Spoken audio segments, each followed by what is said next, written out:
अवैध वाळू उपसा हा घाटवर जाऊन आणि नदी पातळीवर जाऊन ते कारवाई आज केलेली आहे। ते रात्रीपासून त्यांचे नियोजन चालू होतं आणि सकाळपासून हा कारवाईची स्टार्ट झाली। आम्ही जे एरिया कव्हर केलेला आहे हा राहटीपासून पेनूरपर्यंत जवळपास 6-7 मेन गाव आहे आणि लीगल धक्का पण आहे। त्यामध्येच राहटी आणि बेटसांगवी असा लीगल पण धक्का आहे तिकडे। पण हा सर्वमध्ये जे काही इलिगल चलत होता, एक्सकव्हेशन उत्खनन असो किंवा वाहतूक असो, त्या सर्ववर आम्ही कारवाई केलेली आहे। आमची एक मोठी टीम रात्रीपासून त्याच्या मागे होता आणि हा कारवाई झालेली आहे। त्यामध्ये जवळपास 16 डिझेल इंजन जे इंजन असतो तेच आम्ही जप्त केलेलं आहे। 60 तराफे 60 तराफे, एक JCB आणि जवळपास 200 ब्रास असा रेतीची साठा असा आम्ही जप्त केलेला आहे। हा मुद्देमाल 2 कोटीपर्यंत जाऊ शकतो। त्याची इव्हॅल्युएशन आणि पंचनामा महसूलसोबत जारी आहे। हा नंबरमध्ये काहीतरी वर तफावत होऊ शकतो, पण हा डिपेंड करणार महसूलच्या पंचनामावर। त्या ऑलरेडी प्रक्रिया चालू आहे आणि पोलिसांची असाच भूमिका आहे की हा रेतीची इलिगल एक्सकव्हेशन उत्खनन ट्रान्सपोर्टेशन हा एलाव नाही आहे आणि एलाव हा चलणार नाही असं आमची क्लिअर भूमिका आहे। सर मोहिमेअंतर्गत इथेच थांबणार आहे काय? नाही, मी हा सांगतो की हा कालपासून सुरू नाही। तुम्ही जर रेकॉर्ड बघणार तर जोपासून हा रेतीचे एक्सकव्हेशन उत्खनन चालू आहे त्यापासून आमची कारवाई चालू आहे।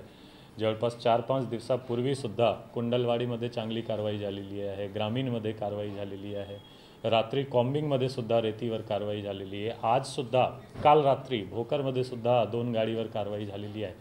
ते हा जे धार सत्र किंवा कारवाई सत्र जे तुम्ही म्हणत आहे हा पूर्वीपासूनच चालू आहे। DPDC किंवा DPDCचे नंतर असा विषय नाही।